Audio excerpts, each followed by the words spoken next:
Hello, and welcome to episode 6 of Primary Target. I'm your host, Who the Fuck.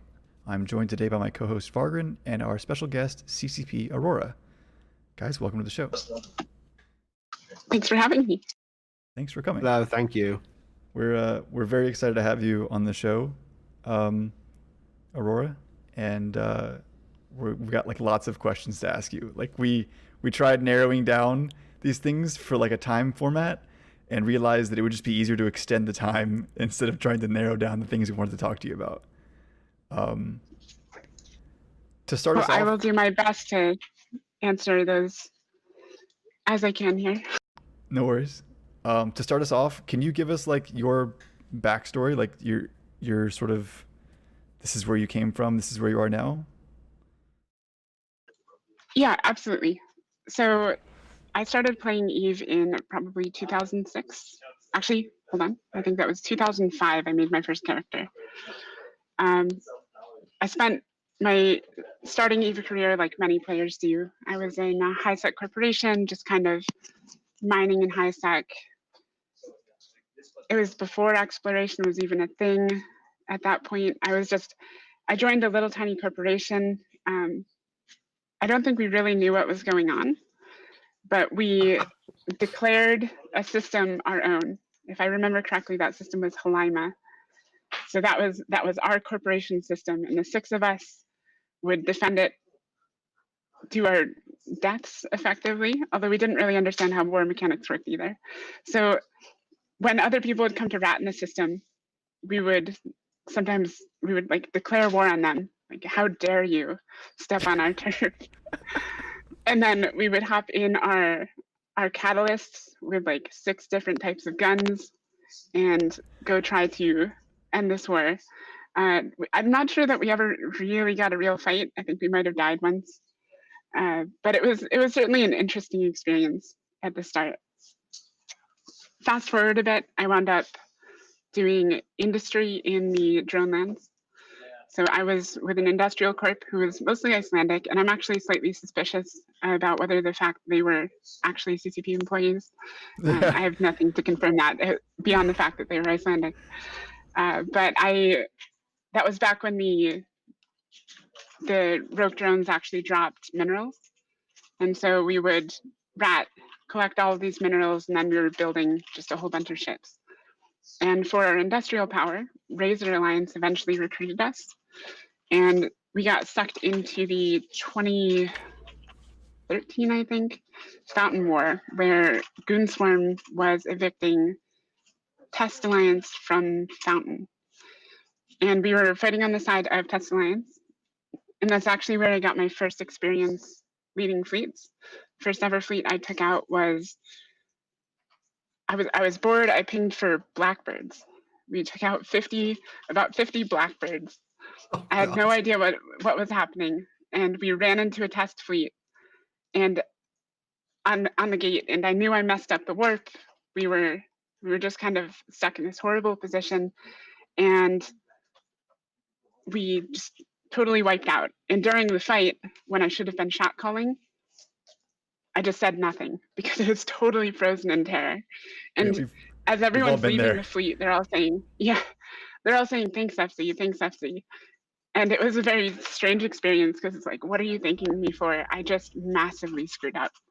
Yeah. But it was, pretty special too, in a way, to have that level of thanks even for just totally whelping. So it was pretty cool. Short time after that, I wound up moving to Brave Newbies because that corporation had kind of died in activity. And it was a new character. I wanted to start totally fresh because my character at that point was really pretty old and I felt like a newbie. So I wanted to really start over and not feel the pressure of being a veteran because I wanted to learn. So I started off in Brave at that point, and Brave was a very different place than it is today, I think, in some ways. It's kind of, Brave back then in 2013 was more along the lines of what Pandemic Horde is now, although perhaps even more disorganized and insane. And I joined right before Pandemic Legion invaded Catch. And so that whole situation with Pandemic Legion invading Catch was kind of where I started to, I think, really narrow in on the mechanics of the game. I had knowledge from before, but at this point I was just pretending to be totally new. And I started to learn quite a bit better. I started becoming more interested in small game PvP, that sort of thing. I discovered Chester on YouTube and learned some things from that. And then it was great fun following the coups and everything that were happening. So I actually, when I was working at a university around this time, and even though all of my coworkers were like 50-year-old adults who didn't play video games, I was keeping them up to date on all of the political situation, and they would actually ask me for updates when I went into work because it was just so incredibly entertaining from an outsider's perspective. I know it was stressful for some of the people actually dealing with the situation. So that was great. And Brave kind of fell apart a little bit, as we know. It's never quite reached the same size, but it's just kind of taken on a different form at this point. As that happened, the dojo, which had really helped me learn, like truly start to learn the game where I hadn't before, had kind of lost a lot of the people leading it. And so now feeling much more confident, as I saw the dojo kind of falling behind and not helping the new players that we were bringing in, I took over. And not directly, I didn't exactly coup anyone, but I just started running a ton of classes. Every day, 1 to 2 classes, just constant, about everything. I did PI, industry, tackle, E-War, intro to fleets, intro to NELSAC, just any class I could think of, I would run it. And if I hadn't run it in a couple of days, I'd run it again. And so that was basically my life around the time of Aquarius, which I think is when we lost the last vestiges of the old dojo. And I did that for quite a while. Eventually I did burn myself out. But at that point, I was feeling very confident. I've got just pages and pages of notes on class materials, which I'm still using today. Actually, they come in quite a bit of handy at my current position. And yeah, so I kind of stepped back from the dojo a little bit. I went AFK for a bit. Jinx took over, who you actually spoke to in the previous episode, I think. Yeah, we did. Very good one. Had great fun listening to that. Thanks. And then Jinx is just nice to listen to generally, though, really, isn't he? Oh yeah, he's fantastic. As a matter of fact, total tangent, but I met Jinx in Washington, and he was working for NASA at the time, and we went to the Air and Space Museum. So I got like a tour of the Air and Space Museum with an actual NASA employee, which is just super cool. Wow, that's so cool. I wish we'd had this information before we talked to Jinx. Like what? I didn't know you worked for NASA. Now we're gonna have to get Jinx doxed him a bit too much with his personal life, but yeah, it was just super cool to be able to get like the extra info. So we would walk up to like a picture and you'd see like these massive fuel tanks next to a rocket. He's like, oh yeah, this is what I work with. Like this tank is full of this chemical and it mixes with this one, and you have to be careful of this. And it was really neat to get some extra insight. Yeah. So back to my story. I wound up becoming, I was just sort of, it was almost thrust upon me. I was elected as the shot caller for the Alliance tournament team for Alliance Tournament 16 in 2018. And I dove into that hardcore. So I spent most of my weeks for months at a time prepping for Alliance tournament practices, working on comps, talking to Cal, who's kind of our brilliant theory crafter behind the scenes, and Yukiko about the different comps that we could run, how they would work, what we were seeing in practices, what we think the meta is shifting towards, how we would deal with that, doing ban practices where you're just kind of like rapid fire banning back and forth, and then you would like guesstimate what you think the enemy comp would be, and then you would compare. So you can actually do like draft duels in this way, where you just draft against someone else, and you've both like written down secretly the comp that you're looking to bring, and you're guessing the comp that they're going to bring from their bans. So it's just kind of this interesting psychology game that's Yeah, so you're a really meta kind of game on top of the actual tournament. playing the mental chess then. Yeah, and it's a very practiced skill because you only have 30 seconds to decide a ban, and you really have to know what you want. You have to have this sort of plan in your head because 30 seconds isn't enough to sit there and truly think through all of the combinations and the possibilities. You just have to have a really good idea of, this is the comp I want to bring. These are the things that would be bad against it. But also, judging by what my opponent bans, what might they bring, and am I able to pivot to a comp that we're also good with that would better counter that? And so it's this complicated game that you're kind of playing that I think doesn't really get a whole lot of attention in the previous Alliance tournaments. That's I very really much like don't want 4D to chess. divert. Yeah, I really don't want to divert too heavily because we're definitely going to touch more on this later. But like, it's absolutely one of the most appealing aspects of, I would say, all esports is all of these decisions that have to be made beforehand and how quickly you can react and how well prepared you are. Like from kind of Counter-Strike and was it CS:GO and Rocket League and all of these kind of like big esports that are out there at the moment. I know League of Legends is very much one of them where you have to kind of set up your team correctly, kind of trying to predict what the opponent's going to come and have. And certainly, yeah, for Eve, there's so many complex layers, and you must have to spend so much time. Like I was in one Alliance tournament, I think, kind of way back in the day, where we took it far less seriously. But it's a difficult one to kind of really represent across as to how much time and effort really goes into it behind the scenes. Especially for those who are doing the theory crafting and the organizing, the team leaders who are kind of rallying people, it just becomes like a second job almost to keep people engaged, make sure that everybody's signed up for practices, make sure that you've got a scrim partner ahead of time, all of that sort of thing. It can be really intense, and it's quite a lot of effort for quite a large number of months. And I only had to do it for 1 year. But I did feel like there was a lot of pressure on me for that year because the previous team, which was captained by John Lee Wang, and it had BAP on it, who they were just on the Zero Talent team, which won the 5v5 finals.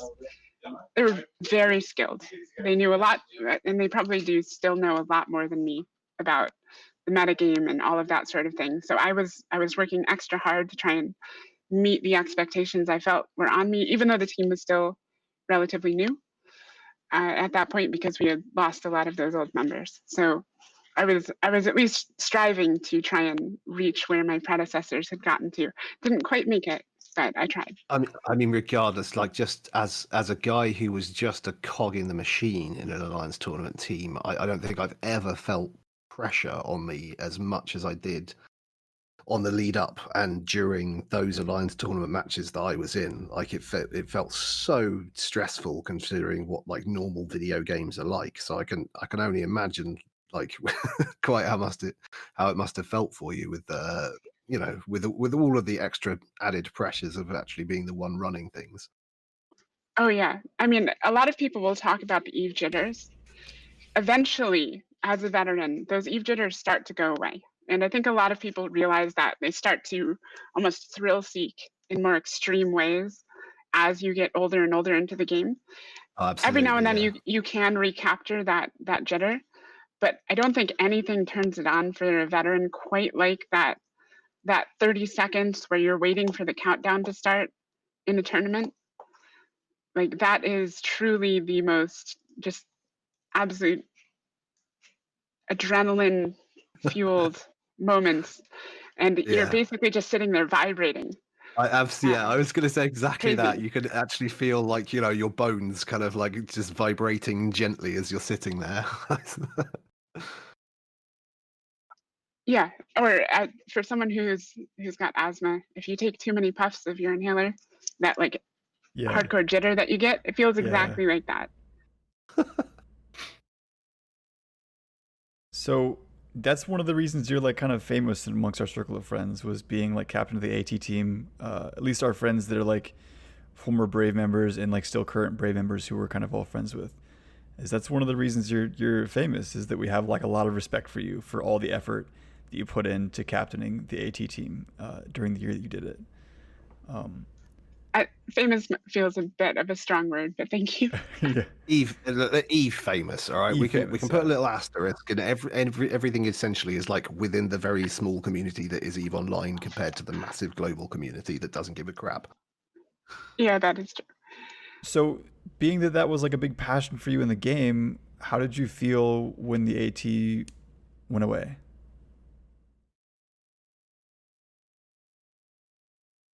I mean, it was pretty let down. I think everybody can agree with that. When it was canceled, a lot of people were, there's just sort of like this kind of sadness that settled on some of the tournament community, and it's persisted a bit. Although I think it's starting to lift recently. Oh, I think The- it's very the- much lifted recently. Yeah, it's been really great to see the 5v5 scrims have really sort of started to revitalize that. I think we first saw it starting to that fog starting to lift during EVCS, which was the German, I believe, tournament. I wasn't overly involved with that, but it was kind of the start of player-run tournaments making a comeback. And then 5v5s were pretty big and kind of revitalizing that community just more recently. I want to get back to this, but I have some questions specifically pertaining to you that I want to ask you and I want to talk about. Okay. That being that like there aren't a great deal of Eve players who have had the opportunity to then go on and be a CCP employee. And I'm curious to know like what that is like, being someone who is very passionate about the game and then taking the journey you've taken and then ending up as a CCP employee where you are now. Like what does that look like? Like there's plenty of people who would say like, oh, if I was a dev in the game, I would do this, or if I was a dev in the game, I would do that. And you're actually in that position now, and I wonder like, number one, what was that like when you came in? Like were you like, oh, I think we should do this, I have all these ideas, and what was that like? And then number two, was this a goal of yours from for a long period of time? Was this something you kind of fell into? Like, So it wasn't, I wouldn't say it was a goal of mine. I had always kind of looked at, I'd been going to EVE events and that sort of thing. I'd, looked at the people, the devs interacting with the community, and it was always like, wow, that would be such a cool thing to do. But to be honest, knowing how competitive the field can be, I never actually thought I'd make it in, or at least initially. Eventually I did I actually just almost on a whim, I saw on Twitter the fact that they had posted a job, and I was just like, that would be really neat. And I read through it, and it's like, given my work history and everything, I actually really quite well meet the expectations and the things they're looking for. So let's see what happens. And I put in an application, and here I am. Well, technically it's a couple applications later, so I've gone through the process a couple times before I made it. You're living in yeah. Iceland, right? Are you? Yep, you're over I'm there? currently in Reykjavik, and the entire GM team, hi everyone, is listening to me. oh,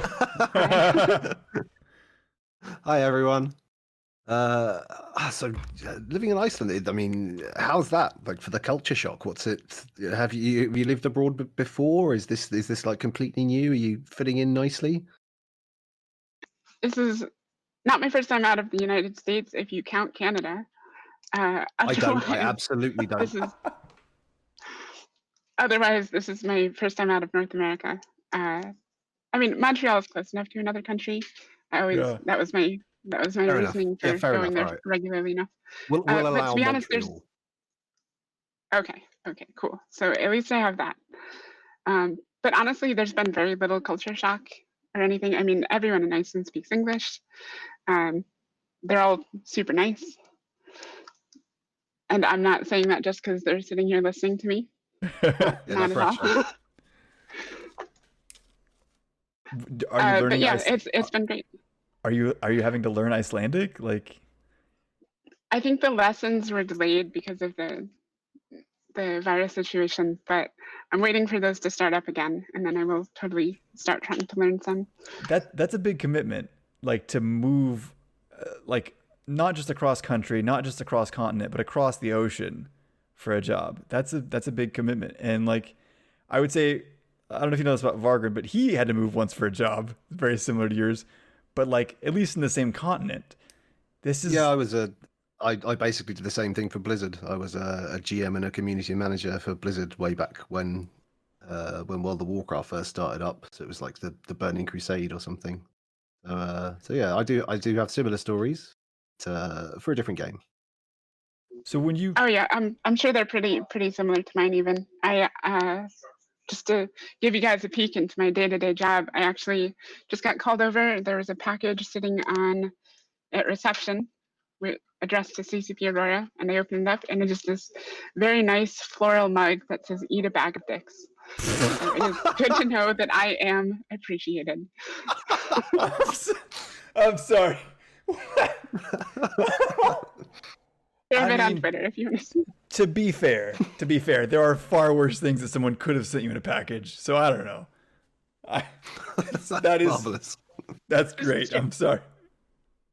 I had to be paid like 50 USD in order to get it through customs, Yeah. and it's only $17 mug.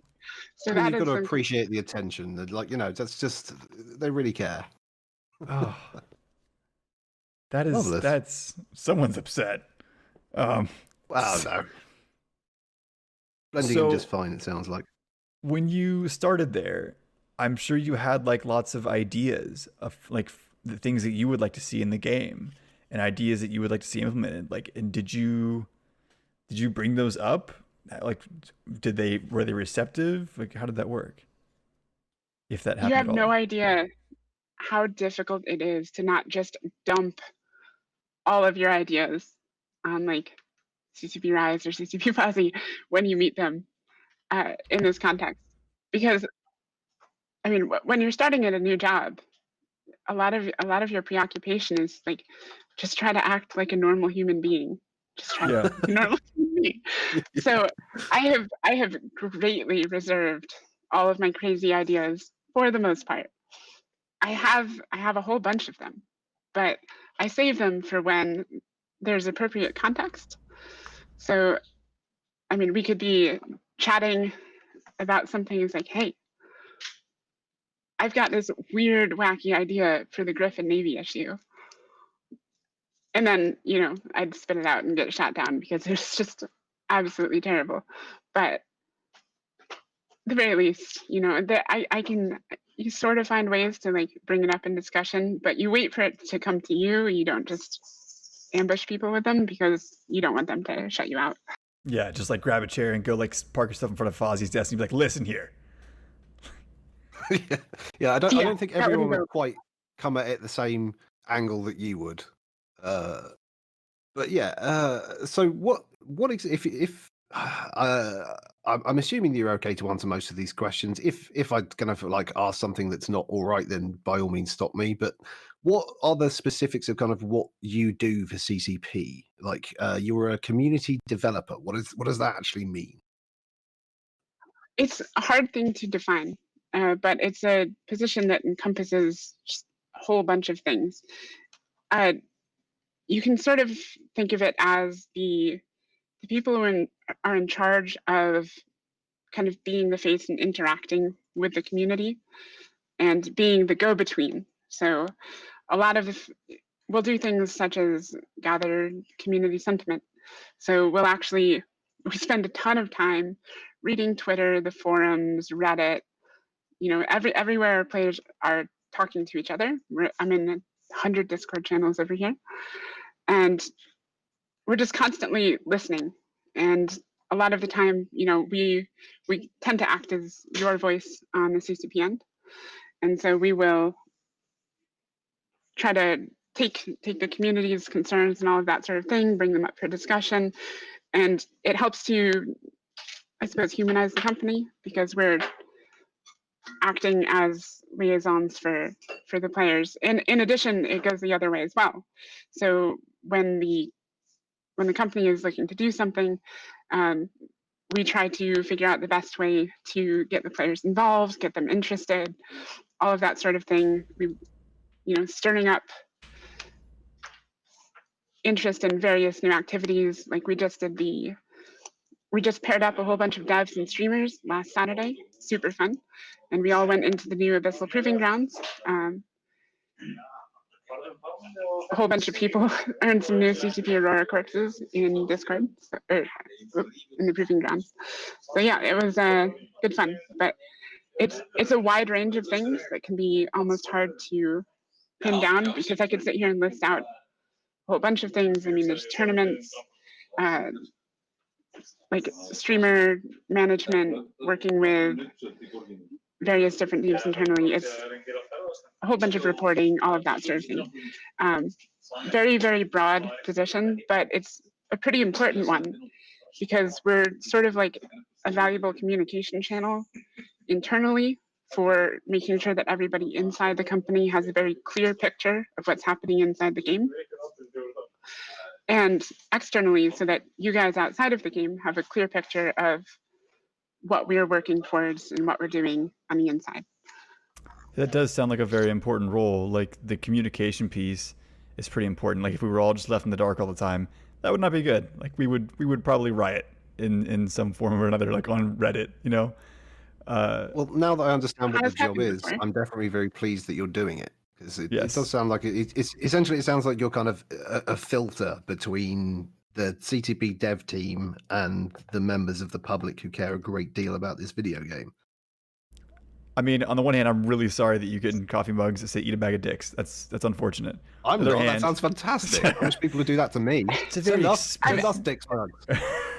I try to avoid making, I try to keep my job positive, but one of the other things that's on my plate is like managing the forums, and sometimes you have to enforce rules on the forums. So if I had to guess what unhappy customer it is, they might have gotten a temp silence or something on the forums for some rule violation or something along those lines. So That's like, I mean, if that's the how they most want to show it, then fair enough. They've sent you a very expensive coffee mug. I just want to point that out. Like the shipping fees alone must be incredible. they're gonna use it. Yeah, absolutely. That's what I would do. So I saw a Reddit post yesterday from Ithaca Hawk. That's a teaser that says that the Alliance tournament is going to come back and there's going to be more details released on August 1st. What can you tell? What can you tell us about what can you tell us about this, Aurora? So I can't tell you a whole lot more than they've released, because a lot of it's still being decided, but I can tell you that I am working very closely with Ithaca Hawk, ARJ, Elise, and kind of the whole EVNT team. And they're looking to put on kind of a 10v10 tournament, four alliances in the game. They're basing it right off of AT16. And, I think they're just kind of filling a hole for what people want. I don't have a whole lot more details. Right. So, I mean, I can tell you that as much as I would love to make it happen, I'm not sure I will be able to get like Alliance tournament ships in.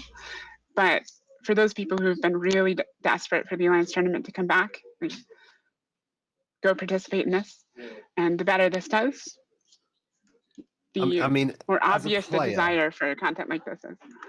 As a player, like, you've got to be I'm super excited to see something even vaguely official resembling the Alliance tournament coming back. Like, because and I know I'm not alone here. I go back and still watch some of those the great Alliance tournament matches that are still up on YouTube.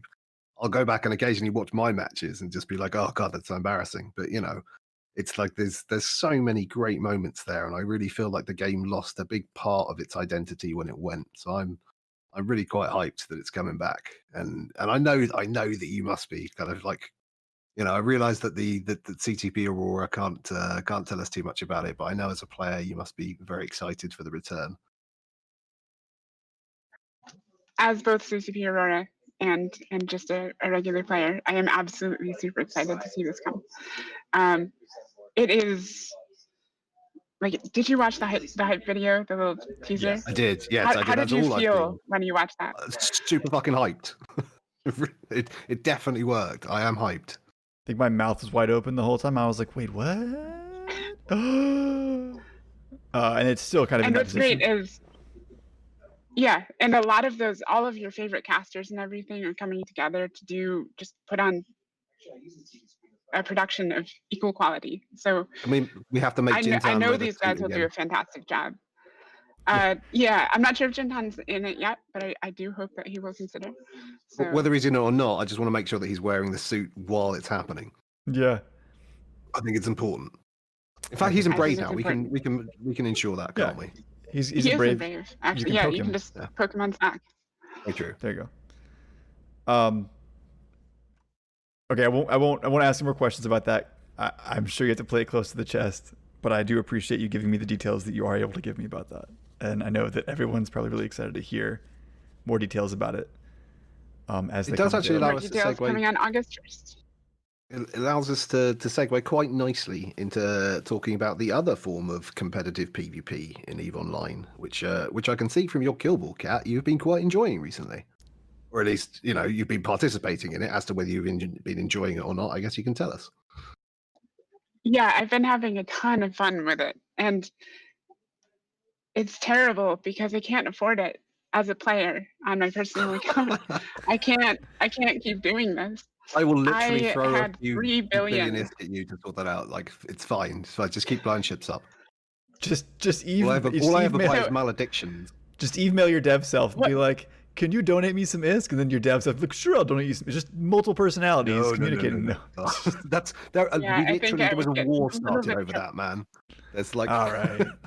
read your history. That was the Bob War. Oh, right. Okay. Yeah, So I had almost 3 billion ISK sitting in my market trader alt, which isn't a lot by a lot of people's standards, but it was a lot by my standards because I don't spend all that much time making ISK in the game. And I was buying a whole bunch of cruisers, and suddenly the market window stopped working. I was like, why isn't this multi-buy working anymore? And I looked at my wallet and I had 2 million in it. oh, That might have been the end of my very short abyssal proving ground career here for a little while. I will make a return for the destroyers at the very least. it's like So- calling the so bank what and being has- like, "Why what isn't has my your- debit card working anymore? Because you don't have any money in your account. I have to put money in the account. What? What are you talking about? No." Where does it come from? Yeah. So what has your investment taught you so far? I hear caracals are pretty hot in there. I think the meta is actually shifting away from caracals to the max chunk mallards. Really, the Mauler? Okay. Yeah, So- beam mallards So are the first, that just can totally withstand the caracals. so the first And time, they're super heavy. so the first time that I went in, it was damping caracals, and it was just completely oppressive against remote rep vexors, and then it started sort of shifting to like this remote rep vexor or Celestis vexor or remote rep arbitrator combos, and there's this sort of micro meta inside the match when you have two drone boats or two drone comps go together, and whoever sort of gets defanged, or even before that, you'll have one group sort of skirt the edge of the arena, and so that if you send drones against them, they're taking damage from the edge of the arena, and so it's almost like this environment defanging meta that happens, and that is also super oppressive. But I think Yeah. with like the missing missile tracking disruption onto arbitrators sort of started countering the caracals very well, and that started working very well against the caracal damping combos. But I did not know about max chunk maulers. Please tell me about that. So they are beam fit. They shoot out to about 60 kilometers. And they are just super tanky, usually with an Ansel wrap or something. And if you have 2 caracals that are like T2 fit, not super blingy. They can unload all their shots into one, and it's still living. And then it's just kind of wrapping up constantly. And so they can't remove it from the field before they tend to die to it. And in order to shoot it, they have to be in beam range. So it doesn't have the long rapid light reload. Seems to be pretty effective. It could be countered by the damp caracals again, so the meta's almost gone full circle. But there's another fit that actually uses medium beams and a micro warp drive that is starting to emerge, I think, as the more popular version, because it can push those caracals right up to the edge of the arena and stay in range. So it's actually quite effective. And it's got like 45,000 EHP before reps. So pretty Good chunky. Lord. Okay. So, like these are speaking as someone who hasn't done one of these yet, and generally hasn't used filaments a lot, and hasn't been playing Eve that much over the last few Shame. months. I know. Like, talk me through how this works exactly. You get one of these filaments in your cargo hold, and you get a buddy, and you activate it. That's basically it. And then it'll put you into a queue, and then eventually you will match with someone else and be dropped into an arena. And then as you're sitting in the arena, you have a few seconds of invulnerability, and you can sit there and kind of take stock, but the enemy can start moving. So you have to be a little bit careful, because if you're sitting there just enjoying your invulnerability and they're a rush comp, you're giving them more time to get on top of you. So Okay. if you're kiting, you want to break that invuln pretty quick. And then you just battle to the death in this How large is the Thunderdome arena? type arena. I don't remember the exact size. I want to say it's based on the AT arena, so it's like It's like 125 150. Yeah. Okay. And I assume there's a penalty for going outside it. You lose health or something, is it, or is it insta kill? It ramps up damage the further outside of it you go. So Okay. that's where that drone shedding meta has kind of come from. Kitey caracals or such will fly outside, like or just on the edge or just outside of it, and it kills drones pretty quick. And Okay. when you're just on the edge, it's not too much damage. So that's, but if as you go further out, it just scales really, really quickly. And then And then you start dying. there's the time too. So what, at 8 minutes resist drop, and then at 12 minutes the field collapses. Yep. Although Okay. not a whole lot of teams I've seen so far have made it to 8 minutes. The matches, at least for these 2v2 cruisers, are going pretty quick. All right. Yeah. And is it just, it's 2v2 cruisers, and is it just tier 1 cruisers? Am I remembering that right? Yes. Just tier 1 cruisers, no logistics. So you have things, Caracal, Blackbird, Celestis, all of that sort of thing, Thorax, Moa. Can't just sit in there And with like there's rep ospreys and just keep capping each other and repping each other all day. That won't work. Like, Okay. Yeah, that was the concern, because we don't have the ability yet, something that we're looking into, to like limit logistics modules on ships or that sort of thing. We just decided we wanted to make sure that stuff would die and you wouldn't Yeah. reach a whole bunch of stalemates. So No, absolutely. It's a fight to the death, not a fight to the stalemate. And yeah, and a there's some stalemate, kind of- everyone dies, so nobody really wants a stalemate. Okay, all right, yeah. Well, that's good at least. And there's some kind of leaderboard as well. I'm told. yes. And How I does- believe it's Yep. updated. Is it daily right now on the forums?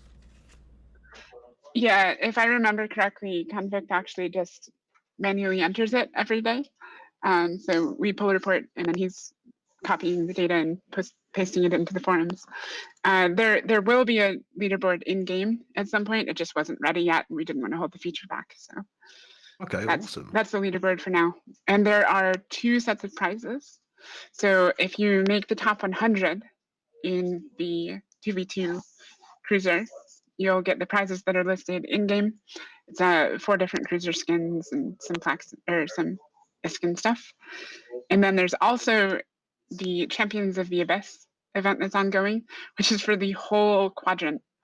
So the top 100 people of the next 3 months will actually get additional prizes, which will require a pretty insane amount of commitment. I mean, those people that will make that will have a whole lot of matches. I love it. Honestly, like that kind of inbuilt competitive scene inside of EVE Online is, as fans of the Alliance tournament, is incredibly exciting. And Yeah, I wondered absolutely. about the possibility of us being able to see some of these matches. I would be incredibly curious to be able to look at some of these top pilots and what ship setups they have and how they respond to things. I actually think that's a really interesting little microcosm of EVE PvP, and like definitely something At the moment, you can just head to Twitch.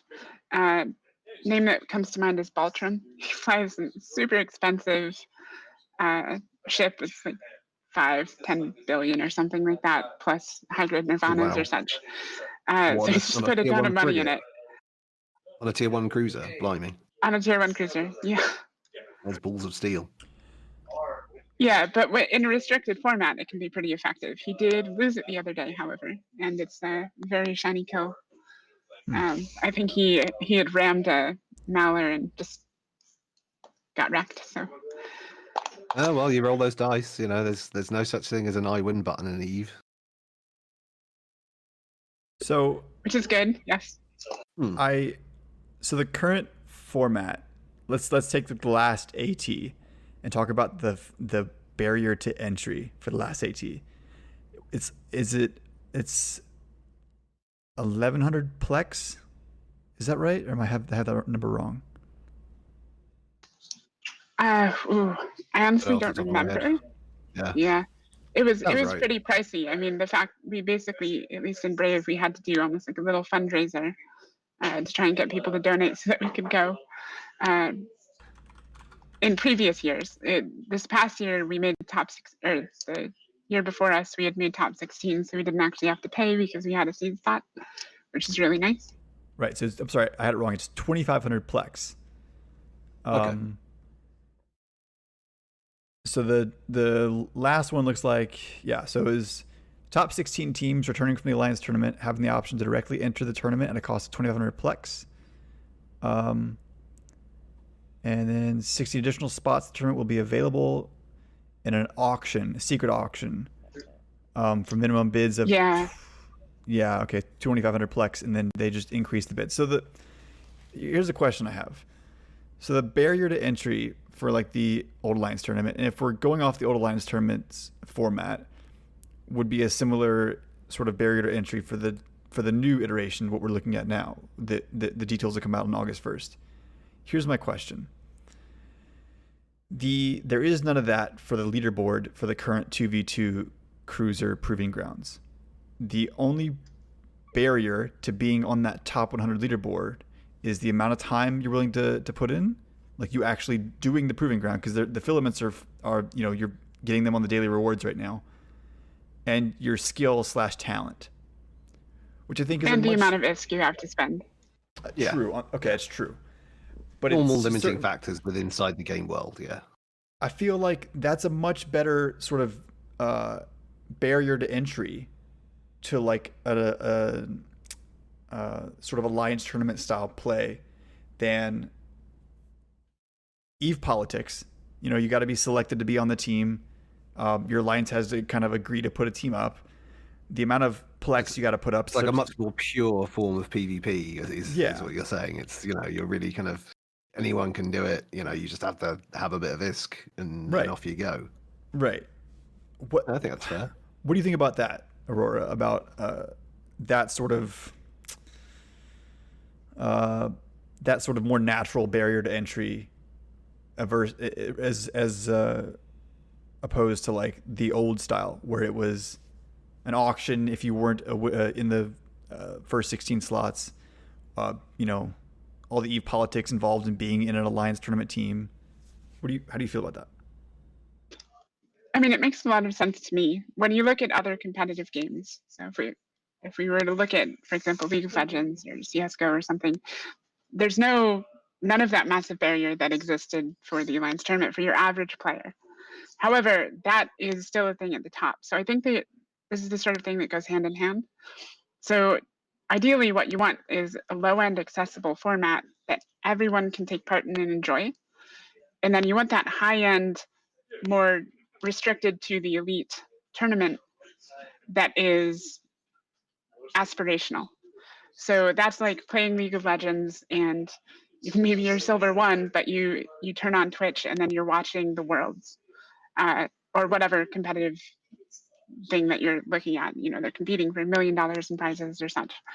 And I think that's kind of, at least in my personal opinion, that's always the proper balance to aim for, because the more people that can access the format and play means that you'll have more people who are competing for those top spots, which is great. And you'll have more interest in the competition overall, because the people that are watching have also participated in some way in the actual game. The thing about the Alliance tournament is that that sort of structured fight has never really existed in EVE in any large form. Right. Small groups might have arranged fights and that sort of thing, but that's really not quite the same thing. I thought about like sort of what faction warfare looked like in my head before I actually went and did faction warfare, and I was like, oh, okay, there's a Plex. You go in there, it's like solo combat, 1v1, and then the winner of that captures the Plex and whatnot. And when I went to a faction warfare, I found that was not how it worked most of the time. And then when the Proving Grounds came out, I thought, this is what I thought faction warfare was going to be. This is to me, to see that like something that I was like, oh man, I wished it was this way, but it's not. It's another way. It's like you go into the faction warfare Plex. Oh, there's a guy there. Oh, he was bait. Oh, right, I got baited. Yeah, okay, I'm bad. And then to find like something where it's more of a fair matchup in the game, where fair matchups in EVE don't historically exist, I thought that was like really cool. Sorry, I just went off a little tangent there, but like I think this is really cool. I actually, just to follow up briefly on what Aurora was saying there, is I love the format of the Proving Grounds. I think it's really a good idea. As well as EVE Online, I've played a lot of World of Warcraft. World of Warcraft obviously has the arena system, which is essentially exactly this, like 2v2 arena fights, which is pretty much what this is. They were hugely popular. I think it's a very nice, accessible way. I would also say that I think the value of the Alliance tournament, in many ways, is actually a lot of the metagame stuff that you could talk about, in that the Proving Grounds themselves are, as you say, like super low barrier to entry, very pure form of PvP. It's 2v2 Thunderdome, not quite one man into two men into one man leave, but close enough. And it's for what it is. It's this perfect little microcosm of tactics and stratagems and skill and time and effort and ISK and all these things that go into it. Whereas I think what the Alliance tournament brings is actually a very good way of genuinely measuring like a lot of things outside of that as well, when comparing the strength of the alliances in the game. And you can learn a lot from how much time and effort is spent by these alliances, investing in their team, investing in the ships, paying for the slots if needs be, like practicing, scrimming, all of these things that go into it, all of the time and effort that comes up into the and some of these guys literally will just go straight back into practice after the Alliance tournament had finished, and they just go and keep working on it because it's what they love doing. So I think the Alliance tournament measures skill in PvP in a different way, which is still incredibly valuable and very interesting to watch, because it rewards time and dedication and effort, and having a large alliance behind you that's prepared to put the work in. So I would say that, yeah, as Aurora said, that both of these things have a really strong appeal to them and are measuring different but equally important things about what it means to be good at EVE Online. Yeah, no, I do see that now. That and mining spot, obviously. Yeah, I do see that now. I do see the value in it being sort of an alliance. Like the no, I understand. That makes sense. So something else that you're pretty passionate about, Aurora, is as you've talked about in your sort of backstory is helping new players. Do you want to expand on that? Like, what does that mean for you? How does that make you feel to be able to like take a day one pilot who doesn't know what EWAR is and see them sort of make their way towards competency with your own help? So it's actually a lot like you find a song that you absolutely fall in love with and you really want to share it with people. This usually doesn't work too well with songs unless they're looking for new music to listen to and you happen to have similar tastes, but it's kind of along the same lines.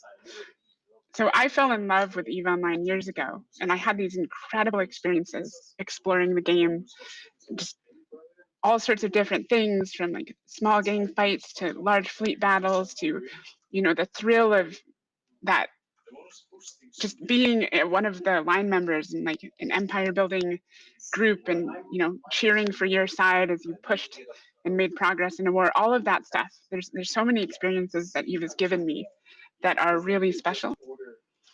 And because of that, I just really want to share those experiences with as many people as I can. And that means helping them learn the game like I was taught to learn the game, or maybe making it a little bit easier here and there where I can. So in order to help people have those experiences and explore more parts of the game, I see kind of what I do with teaching classes and that sort of thing as removing barriers to entry to all sorts of different types of gameplay. So if I want someone to get in and experience the perhaps more rare small game PvP type of thing with the high skill and all of that, that means that I need to start removing the barrier of entry. I need to teach them how to manually pilot. I need to teach them how transversal works and how tracking works and how to approach a target that's moving and all of that sort of thing. And I do all of that for the purpose of giving them more opportunities to have really cool experiences in the game.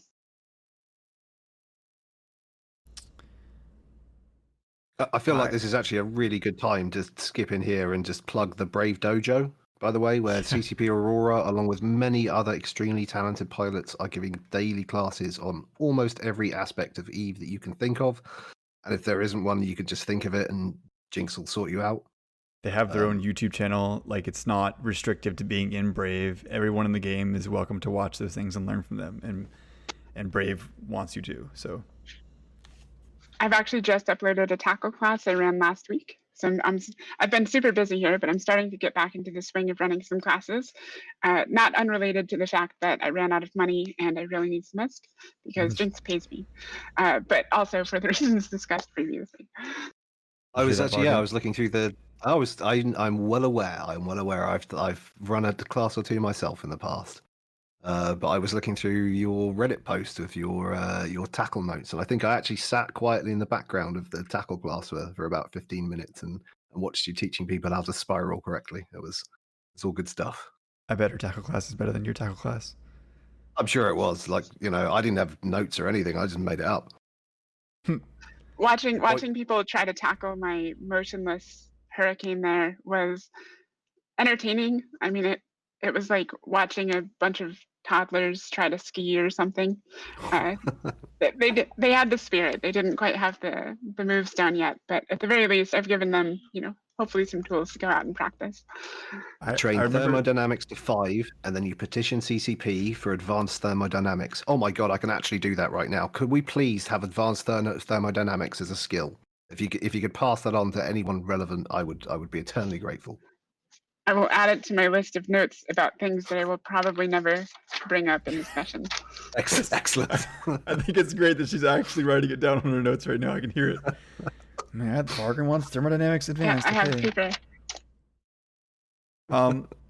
I have another question that there's no easy way for us to segue into, but I'll try.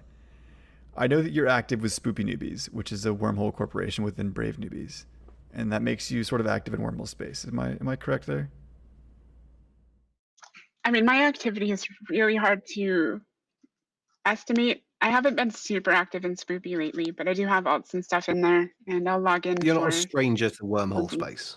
No, I've spent years kind of working with them, and actually the Brave Hole Divers group in Brave, I was actually the one who founded that. I made the channel and all of that sort of thing. The bad name is entirely my fault. Oh, well So, done. Well done. Yeah. Yeah, I think we had Coffee Break on here talking about the hole divers a few episodes Yeah. ago. Still going very strong. I think Yeah, that when I starting up told groups like that. Sorry, starting up groups like that and eventually moving on to other things has just sort of been my legacy when it comes to restarting the dojo. But then once it's going well and I have other people in on the project, move on to something else, start up hole divers. Eventually I stepped away. That one kind of declined. I didn't really have anyone to take it over, but then Coffee came in and revived it, and it was doing great, and it's still doing good, so props to him for that. And Yeah. I've just kind of done that everywhere. So I've picked up a million roles. I probably have more roles than half the people in the alliance besides the directors at this point. So my question to you was wormhole related. I'm not sure how familiar you are right now with the political landscape of wormholes, but one of the major alliances in wormhole space, Inner Hell, recently disbanded. Yes. So that was probably a relief for lots of wormhole groups that were afraid that the Inner Hell would come evict them. Yeah, it was. As a matter of fact, I experienced some of that anxiety with regards to Inner Hell myself, because there were a couple times when we got pinged for Inner Hell being spotted nearby an entrance to the wormhole, and we just went into full lockdown mode. Yeah. Repeatedly. And there were a couple times where they were putting in seeds and that sort of thing. We're like, oh man, it's coming. But we would purge them and just roll, rage roll. And so there was some concern there that they would come for us. I actually bailed out a bunch of ships one day when they were sighted nearby with a fleet. I think that wound up they were headed somewhere else, or we just rolled the hole before they got to us, that sort of thing. But I bailed out my expensive Leshak and all that sort of thing just so that I didn't lose it. So yeah, I'm well familiar with this. They really were the big bad wolf of wormhole space, weren't they? They really were. I have a question for you, and I don't know if you'll be able to actually answer it or not. There is a rumor mill about the reasons for Inner Hell disbanding, or disbanding, whatever. And one of the rumors is that some of the leadership in Inner Hell were banned for RMT. If you're asking me to confirm that rumor, I am totally out of the loop on that situation. And even if I wasn't, I wouldn't be allowed to comment. So okay, I'm sorry, but I will be unable to answer that one for you. I didn't know how that worked. I didn't know if you guys commented on that, in certain situations. I didn't know if you would know. I just figured I'd ask. But thank you for at least answering it with the inability to answer it.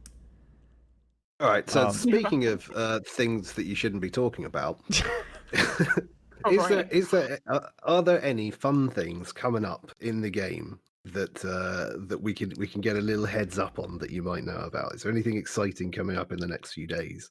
Come on, Aurora, give us some dank leaks for my podcast. Come on. Some dank leaks. Unfortunately, I have no dank leaks. Oh. Yeah, I do know about a whole bunch of. I can confirm that there's cool stuff coming that you don't know about yet, and that is as much as I can confirm. Well, that's just aggravatingly you guys vague. have. I know. You guys have heard about the ESS changes that were announced recently, yeah? We have, yes. So those are of the things that are coming up. Should I work something out? Should I get the tinfoil hat on at this point and start speculating? You're welcome to, if you'd like to get the tinfoil out. But I don't have a whole lot to add to this. I'm just super excited about that change to come, and what that might mean for life in Nullsec. So could you explain that change for our listeners who aren't familiar with that? It's going to have to be very vague because I'm not entirely sure just how much information was released. But the ESS, for anyone who's unfamiliar with what the ESS does, just to give you a quick little bit of backstory, it is currently a deployable that you would anchor in a system. It had like a little warp bubble on it, and instead of bounties going straight to your wallet, it would actually collect the bounties, and then as it spooled up, it would upgrade them. So after some time, it would pay out more than you would otherwise get. And you had to go to the ESS, cash out, and that money would go into your wallet. Or some evil bastard Or could come in and steal it. exactly. Or someone could come in and attack the ESS, and they would go up to it inside the bubble and steal from it. The current iteration of the ESS has some issues that make it not particularly useful for a whole lot of groups. And when it is used, a lot of the time it's anchored inside a site, so the rats all aggress you or something like that, or like right off a citadel and you get nuked by citadel guns or something along those lines. And so they're reworking the ESS. It's getting some new life breathed into it, and it's no longer going to be a deployable. It will just be present as a natural feature in every nullsec system. And so that ability for people to come in and contest the hard work that you've been doing to collect your bounties will now no longer be optional. And that is pretty exciting to me, at least as a nullsec runner. I agree that sounds exciting. Do you think that will make more people who are trying to run combat sites in nullsec, do you think that'll make them spread out among the systems more? It might, yes, and among other factors that may yet be announced. But one of the hopes is to spread people out a little bit, get them using more systems than they are currently, and kind of prevent, the one money pocket from holding. Yeah. From being totally uncontestable, I suppose. Nice. I look forward to whatever vague changes that you cannot tell us about coming soon then. That makes me happy. Yes, there are a whole bunch of vague changes that I cannot tell you about that are coming. Oh, it's killing me! Soon TM, like trademark, yeah. Oh. I'm happy enough just being hyped for the Alliance tournament coming back, really. That's, True.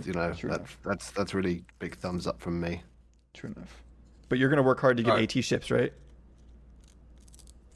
Oh, that would be great. We'd love to see a return of the AT ships. Like, come on, that's so cool. I would love to see that too, but I can make zero promises on that fact. So obviously, we probably not going to happen. But yeah, hey, keep the dream alive. Keep the dream alive one day. If enough people watch, if enough people care, if people want to see it come back and there's interest, then it's worth it. So we just have to show CCP that it's worth it, which I'm happy to do. All right. That kind of brings us towards the end of our episode today. Vargan, do you have a kill mail?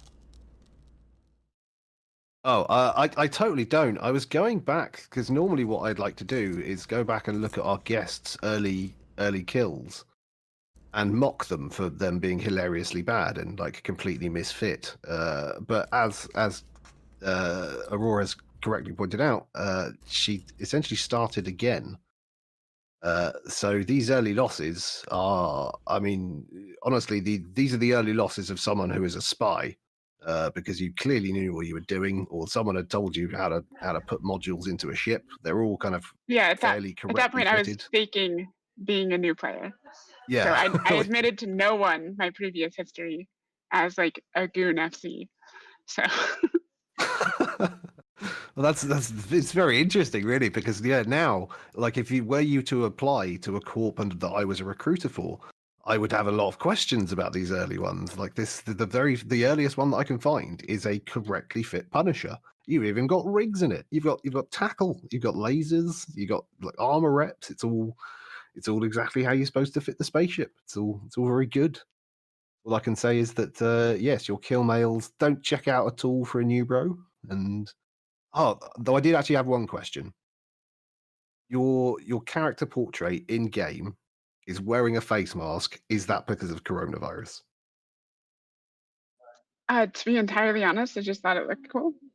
Okay. But hey, solidarity for those wearing face masks. I was Totally just going to say, take it just that. seemed incredibly appropriate. I was like, wow, you've really like taken extra steps here. But anyway, yeah, that's it for me. Because yeah, your embarrassing kill mails are not embarrassing at all. You definitely are a spy. She's such a good spy. I She's like probably have a few.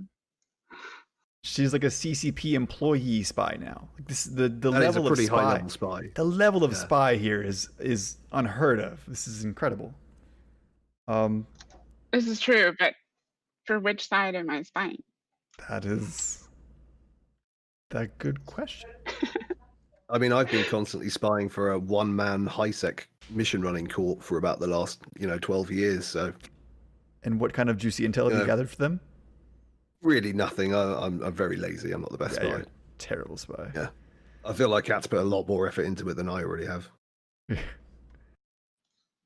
So I get in the office and I'm getting shown around, and I get walked over to a desk in the community area, and it's like, this is your desk. And then somebody says, this is where CCP Guard and CCP Falcon used to sit, no pressure.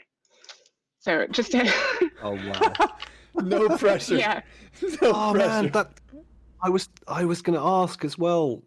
When can we expect to see the next CCP music video? And will you be playing a starring role? I mean, permaband still exists. So I am definitely not going to be playing a starring role. You definitely don't want to hear me sing. It is not the prettiest thing. I did karaoke the other day though, and I tried to rap Oh, Rap no. God because Rap God by Eminem. Because I knew that I was going to do terrible, so I figured I'm just going to do terrible as hard as possibly can. Wow. So I went for the that's- hardest song I could possibly think of. God, that is really jumping in the deep end. Like that middle section, best of luck to you. Oh yeah, I kept up pretty decent every now and then, but it's just too much. I don't understand how he maintains that much air. Like his lungs have to be huge. I've done karaoke in two places. I did it in Sweden, where it's a big group activity, and like people sing like 80s metal to each other because they all love 80s metal. And I did it in Japan, where it's like you do it in a tiny little booth with just a couple of people, and they've got a lot of Elvis. So it's very weird. It's not like karaoke is definitely not something that we do over here. I'm just trying to imagine you karaoke Elvis. Like I'm trying to imagine you singing right, Elvis song. right, That's... yeah. It was a weird night for everybody, I assure you. Thank you very much. Perfect. So that wraps it up for us. I'd like to thank our guest, CCP Aurora /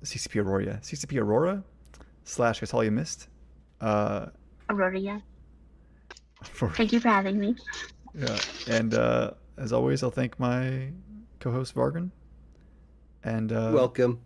make sure you guys tune in for the next episode of Primary Target. Fly dangerously. Thanks for listening. Have a good day.